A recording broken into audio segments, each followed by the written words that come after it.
Hello বন্ধুরা, মধুস ফ্যাশনে তোমাদের সকলকে স্বাগত জানাই। আজ আমি তোমাদের সঙ্গে একটি পা হাতা ডিজাইন শেয়ার করছি, তো ভিডিওটি স্কিপ না করে পুরোটা দেখো। তো আমি মেন ফেব্রিকটিকে ডবল ভাঁজে রেখেছি। আমি প্রথমে 6.5 ইঞ্চি এক্সট্রা রেখেছি এবং তারপরে আমি আরও এক্সট্রা 10 ইঞ্চি এক্সট্রা নিয়েছি। এই করে আমি 16.5 ইঞ্চি নিয়েছি কাপড়টি।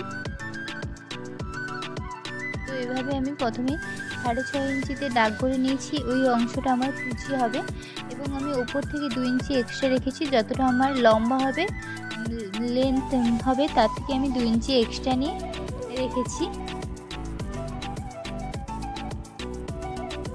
তো এইভাবে আমি মার্জিন দিয়ে নিচ্ছি।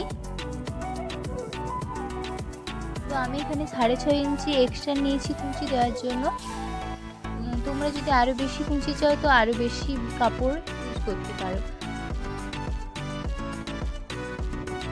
তো এখানে আমি হাতার শেপ দেওয়ার জন্য এভাবে 2 ইঞ্চি এক্সট্রা যে ধরেছি সেখান থেকে আমি হাতার শেপ দেওয়ার জন্য দাগ করে নিয়েছি।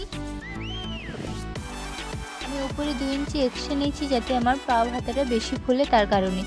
তো এভাবে আমি হাতার শেপ দিয়ে নিচ্ছি। এরপর যে আমি 6.5 ইঞ্চি যে এক্সট্রা নিয়েছি সেই এক্সট্রা কাপড়টিকে আমি কুচি করব।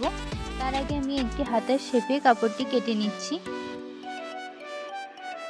এটা পরে কুচি দেওয়ার পরে কাটলেও হবে, কিন্তু আমি কুচি দেওয়ার আগে কেটে নিচ্ছি। নিয়ে আমি পুরোটা সেলাই করে নেব।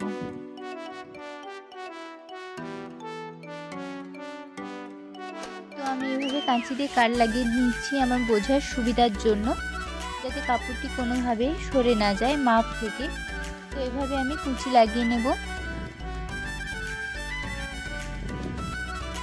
তো যতটা আমি কুচি লাগানোর জন্য কাপড় নিয়েছি সেই পরিমাণ আমি কাপড় কুচির জন্য লাগিয়ে নিচ্ছি। পা হাতার জন্য কোনো কাপড়ের কোনো মাপ থাকে না। তো যে যত প্লেট লাগাবে বা কুচি লাগাবে সেই অনুযায়ী কাপড় নিয়ে আর বাকি কাপড়টিকে তার হাতের শেপ অনুযায়ী কেটে নিলে হবে। তো কারো কাছে যদি কম কাপড় থাকে সে কম কুচি দিয়ে তার হাতের শেপ অনুযায়ী কাপড়টি কেটে নিতে পারে। এভাবে আমি কুচি লাগিয়ে নিয়েছি। একইভাবে আমি আগের কুচিটা আমি যেদিকে লাগিয়েছি তার বিপরীত দিকে আমি উপরের কুচিটা লাগাবো, তবেই আমার হাতাটা ঠিকঠাক করে খুলবে।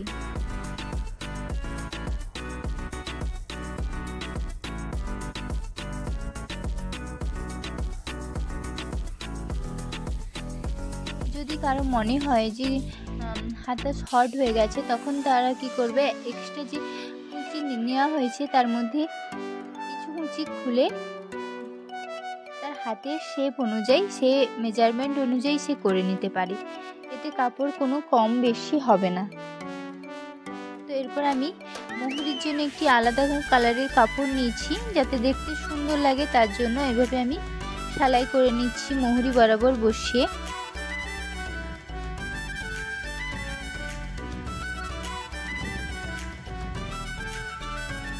তো আমি এভাবে সেলাই করে নিলাম। এরপর আমি ফলসটিকে অপর পিঠে রেখে সেলাই লাগিয়ে নিচ্ছি।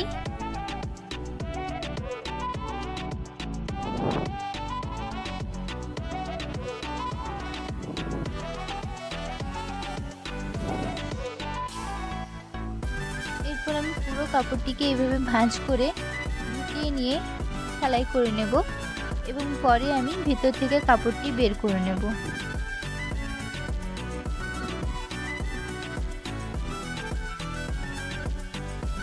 তো এইভাবে আমি টেনে কাপড়টিকে বের করে নিচ্ছি।